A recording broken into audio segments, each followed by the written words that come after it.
Des combats dans le centre de Gao après un nouvel attentat suicide. Ils opposent soldats maliens et islamistes. Dans la nuit, un kamikaze s'était fait exploser près d'un poste de contrôle. Aucun militaire malien n'a été blessé. Mais c'est le deuxième attentat en 2 jours à Gao où la sécurité a été renforcée. Jérôme Cahuzac n'a jamais été détenteur d'un compte en Suisse depuis 2006. C'est ce que le fisc helvète assurerait selon le JDD. Berne a transmis cette semaine la réponse de la banque UBS dans le cadre de l'enquête ouverte à Paris pour blanchiment de fraude fiscale. Mediapart maintient ses accusations. Les enseignes françaises procèdent à leur tour au retrait de produits surgelés susceptibles de contenir de la viande de cheval.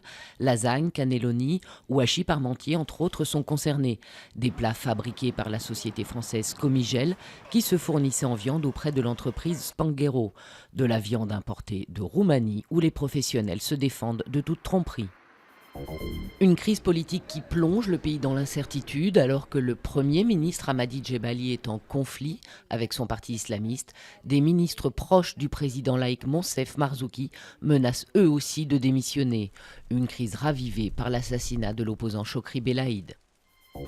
L'Asie fête la nouvelle année lunaire, explosion de feux d'artifice et de pétards ou prières dans les temples pour cette entrée dans l'année du serpent, un signe associé à la sagesse dans le zodiaque chinois, mais une année qui pourrait être houleuse selon les astrologues.